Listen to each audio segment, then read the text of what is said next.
Let's eat. Okay. The TV hums in the background. Forks scrape plates. No one looks up. No one asks, "How was your day?" Not anymore. You're sitting across from the woman you married. The same woman who once made you laugh at midnight. The one who knew your dreams, who used to kiss you like she meant it.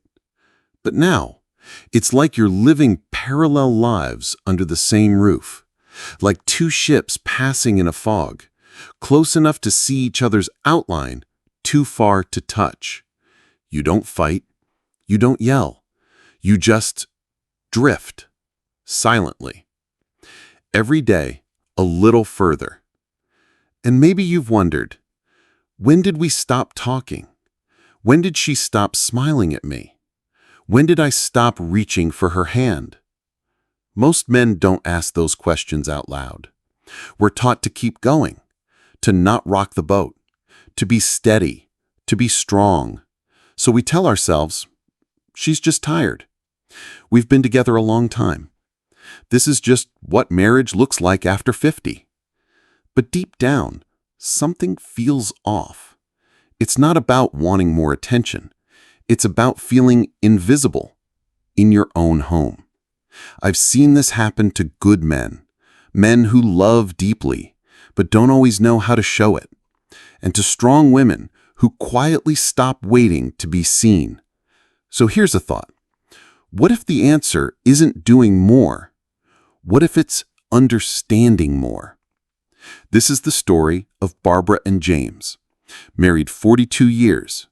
He thought she'd always be there, until one day, she wasn't. Not in a loud, dramatic way, but in a quiet, undeniable shift that changed everything. And in that shift is a lesson for every man who still wants to love better, but doesn't know where to start. Stick around, because what happened to James might already be happening to you. James is 70, a good man, hardworking, never raised his voice, never raised a hand. He was the kind of husband people call dependable, the kind who paid bills on time, came home for dinner, and didn't cause trouble. He didn't drink, didn't cheat, didn't walk out the door. He stayed. But sometimes, what's missing in a marriage isn't presence. It's presence of mind, of heart. James sat at the table every night, but he stopped asking how her day was, stopped noticing when she cut her hair, stopped seeing the little things that used to make her glow. Barbara, his wife of 42 years, noticed everything. She always had. She was the kind of woman who remembered what you needed before you said it, the kind who left notes in your coat pocket, who made your favorite soup when you had a hard week without being asked. But on her 68th birthday, Barbara sat across from James at dinner. No gift, no card, no mention of the day, just the sound of a fork against a plate, and the flicker of the TV filling the silence. She smiled politely, did the dishes, and went to bed without a word. But that night, something inside her broke loose. Not in anger, not in tears, just a quiet unraveling. She lay there, staring at the ceiling, thinking, I don't want to spend the rest of my life fading. Barbara wasn't angry. She was tired. Tired of being fine. Tired of trying to feel seen in a room she used to light up. So she made a choice.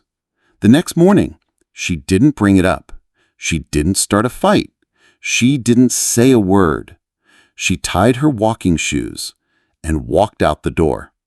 Not in protest, but in peace. It started with a sunrise walk, then a watercolor class at the community center. She began writing in a journal again, not about James, but about herself. She called old friends. She danced a little in the kitchen again. She laughed at something on the radio, really laughed, like she hadn't in years. And James? He didn't notice at first. The house still ran. Dinner still showed up. She was still polite, still present. But something had changed. She no longer hovered. She no longer anticipated his needs. She didn't remind him of appointments or fold his laundry with the same ritual care. She was there, but she had returned to herself. And that space, that stillness, felt unfamiliar to James. At first, it irritated him. He didn't know why. There was nothing wrong, but something felt off. Then one morning, he looked up as she laced her shoes. "Where are you going?" he asked. She smiled softly. "For a walk. Just for me." And something in her tone stopped him. She wasn't asking. She wasn't inviting. She was choosing. That week, he watched her come and go. He watched her humming again, saw her wearing lipstick on a Tuesday. And slowly, without a single argument, without one dramatic moment, he began to feel the absence of the woman who had always revolved around him. James hadn't done anything wrong, but that was the problem. He hadn't done anything. He had assumed she'd always be there until she stopped showing up in the way he was used to. Barbara didn't slam doors. She didn't leave. She didn't accuse. She simply stopped giving from an empty cup. And in that quiet shift, James finally saw her. Not the version of her that he was used to, but the woman she had always been before she forgot herself. That's the thing about love. When it's always there, we stop looking until it starts walking away. Love doesn't fade with time. It fades with being taken for granted. It never starts with shouting. Not when a woman begins to step back. It starts in smaller ways. Ways that don't look like loss until they are. Maybe one morning, she gets up earlier than usual, puts on her walking shoes, and slips out before the sun fully rises. No announcement, no fanfare, just a quiet decision. She doesn't ask if you want breakfast. She doesn't say when she'll be back. And you don't think much of it. But the next day, she does it again, and again the day after that. Then one evening, you're sitting on the couch, TV flickering in the dark. You realize she hasn't asked you, "What do you feel like for dinner?"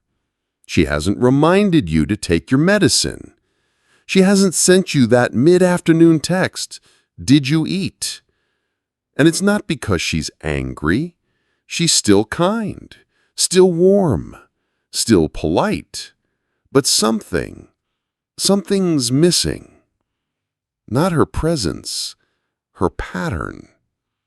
For decades, she gave without asking.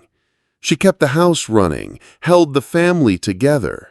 She carried the calendar, the conversations, the emotional load. But one day, after years of feeling unseen, she stopped pouring from her cup into someone who never refilled it. It doesn't feel like a storm. It's more like a shift in weather.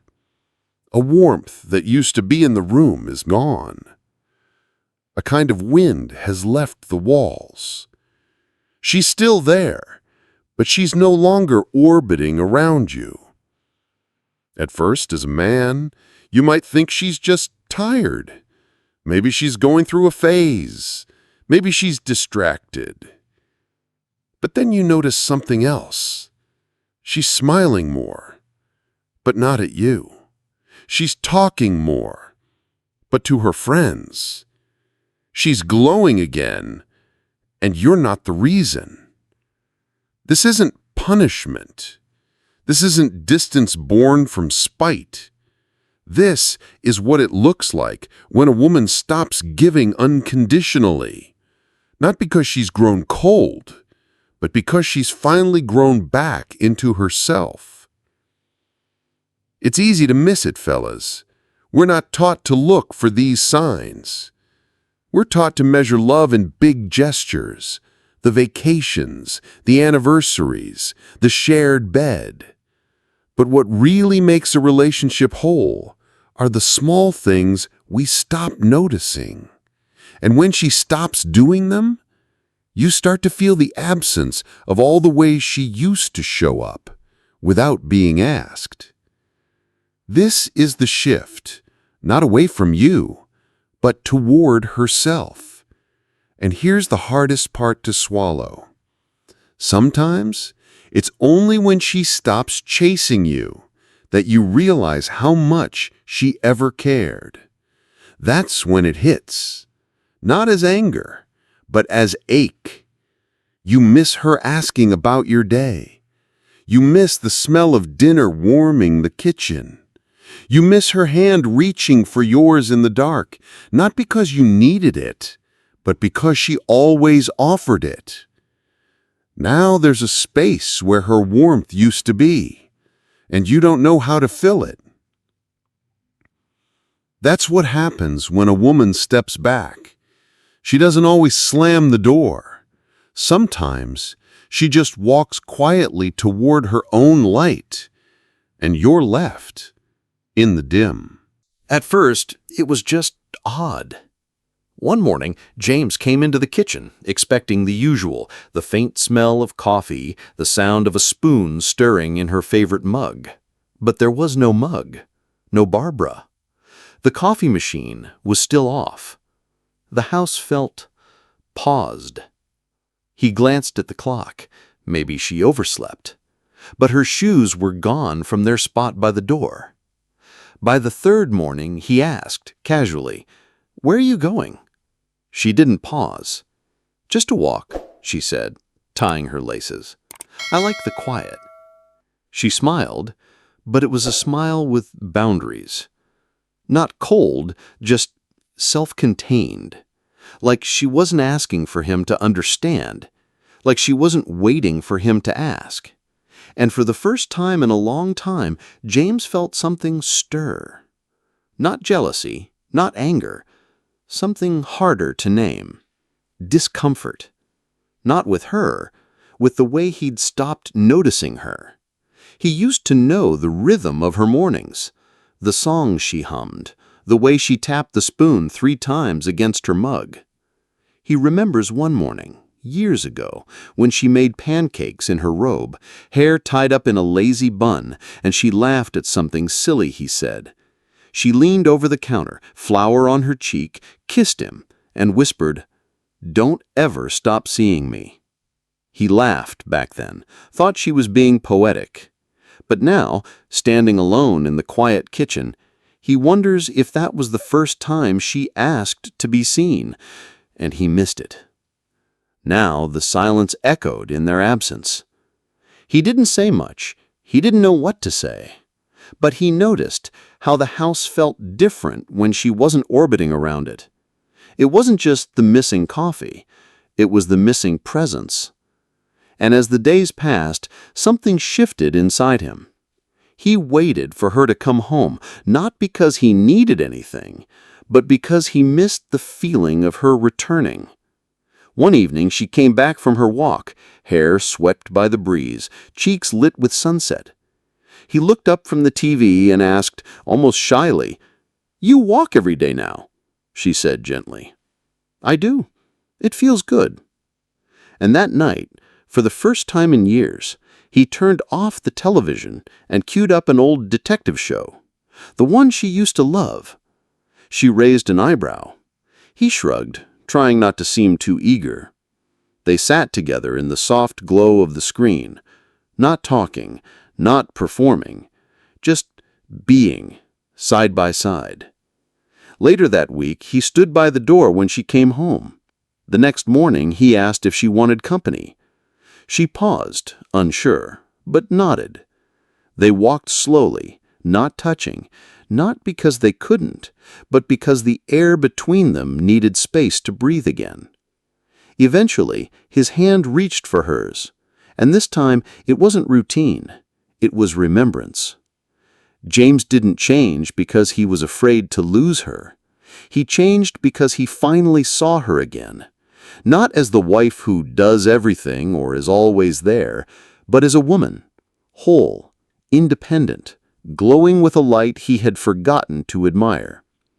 That's the thing about love. When it becomes too familiar, we stop seeing it clearly. But when the light begins to dim, not in anger, but in quiet absence, we start reaching again. And if we're lucky, we're not too late. When Barbara stopped chasing, she wasn't walking away. She wasn't giving up. She was saving herself. That's something many men miss, especially those of us over 50 who were raised to believe that silence is strength, and that as long as the bills are paid, the marriage is fine. But here's the truth that hit James, and maybe it needs to hit you too.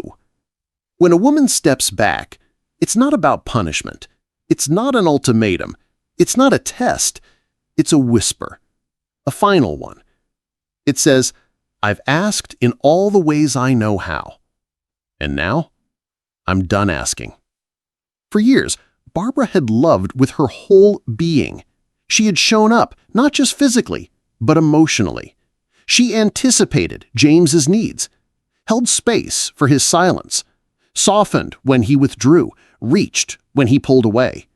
And when that love wasn't met halfway, she didn't explode, she didn't accuse, she didn't demand. She simply stepped back. That's not surrender. That's survival.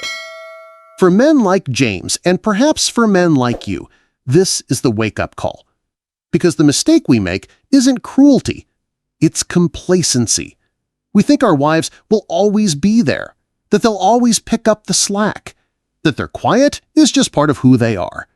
But that quiet, it's not peace, it's distance. And if you're not careful, one day you'll turn toward her and realize she's been gone for a while, not physically, but emotionally. And once she learns to be full without you, she may never need to come back. This is the deep lesson. Love isn't about doing more. It's about seeing more, being more present. After 60, most women don't need us to fix things. They don't want us to be heroes. They want us to notice. They want us to ask, "How was your day?" and actually listen to the answer.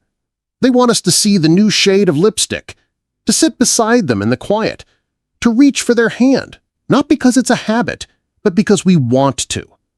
Barbara's story reminds us it's not too late, but if she's stepping back, it means she's giving herself one last chance to breathe, to feel seen, to remember who she is beyond being your partner. And you have a choice. You can ignore it. Tell yourself it's just a phase. Wait for things to go back to normal.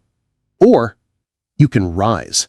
You can meet her in that space she's created. You can start asking again, start listening again, start seeing again, not because you fear losing her, but because you finally understand what she needed all along. Love isn't loud.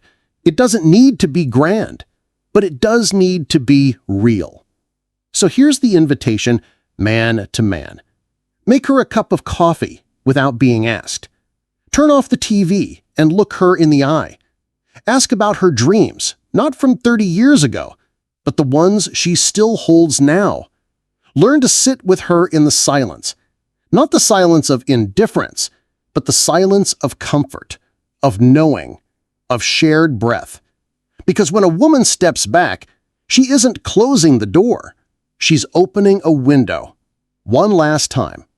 And if you're wise, you'll climb through it, not to rescue her, but to finally stand beside her. Not everyone is lucky enough to get a second chance like James. He didn't realize what he had until he felt it slipping away. But Barbara didn't leave in anger. She didn't slam the door. She simply stepped back, quietly, deliberately, and gave him the space to see again. Ask yourself, have you ever made your wife feel invisible? Not by intention, but through absence. Have you ever assumed that your role as provider was enough and forgot that she still needed you to be her partner? It's easy to miss the quiet signs, the shorter conversations, the longer silences, the warmth that once lived between you, cooling with time. But here's the truth. It's not too late to turn back, to choose presence over routine, to make her feel seen again. If you recognize yourself in this story, start small. Ask her, "How was your day?" And really listen, not to fix, not to defend, but to understand. You don't need grand gestures. Sometimes love returns in the simplest moments: a walk, a question, a hand reached out across the years.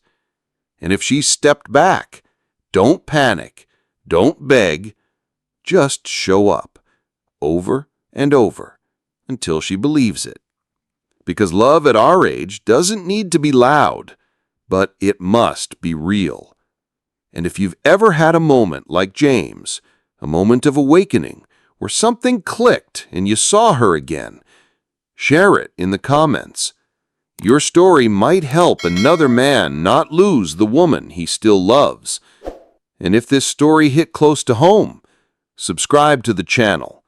Because here, we talk about real things, the quiet things, the things that save relationships long after the honeymoon is over. You're never too old to learn how to love deeper, more truly.